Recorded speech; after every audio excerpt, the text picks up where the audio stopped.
Good evening everyone. Before tayo matulog, let me reminding you this Bible verse in the book of Matthew chapter 7 verse 13 to 14.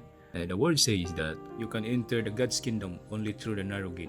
The highway to hell is broad and the gate is wide for many who choose that way.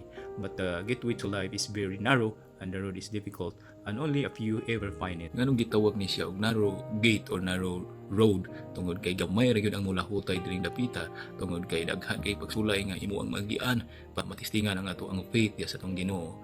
Kay dili man na siya matawag og faith walay pagsulay nga ato ang magian. Kung faith lang ta sa ato ang Ginoo tungod kay gi-bless ta niya, pinakatamis nga faith sa atong Ginoo kanang malampasan nato ang mga pagsulay sa ato ang kinabuhi. Mao na gitawag siya og narrow gate tungod kay daghan kay pagsulay, daghan kayong trials nga ubos mo kinabuhi. Usa gyud ka kasulid, usa gyud ka kaligdong, nagampo, nagtuo, nagsalig sa tuwang Ginoo. Mao na kung isa ka sa mga kalibutanong kalipay karon, napakay chance nga mobalik sa tuwang Ginoo. Ang naginawa pa ka balik sa tong Ginoo samtang buhi pa ka. Nung dumi o hinuktok kanunay, isa gyud ta mo buhi diri kalibutan. Ang Ginoo na ay purpose sa tuwang tanan diri. Samtang napay chance, ayog tuguti imong sarili nga di ka mabag-o, dili ka mag-repent, mobalik sa tuwang Ginoo kay adto ka sa impierno. Ito walay exit, puros entrance. Sig magbaso lahi noon ka pag-abot sa panahon. O samtang buhi pa, repent, balik sa tong Ginoo. Kay siya gyud ang makahatag og tinuod na to nga kalipay. So that is the word of God. So makita ang nato no sa tuwang palibot, sa tuwang nasod, sa kalibutan.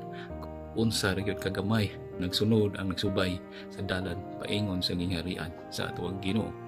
Itandi na to dalan paingon sa impierno, lapad kaayo, 6 lane. Pero na di tanang kahilayan, sugal, bisyo, inom, babae, drugs, unsa pa ng mga kalibutanong kalipay nga mao ay nakapahugaw, nakapalaglag sa ubang mga tao. May naging makakaplag sa dalan paingon sa kinabuhing walay katapusan tungod kay gamay ra ang mulahutay niini na kung di ka kalahutay balik gyud ka sa kalibutanong butang.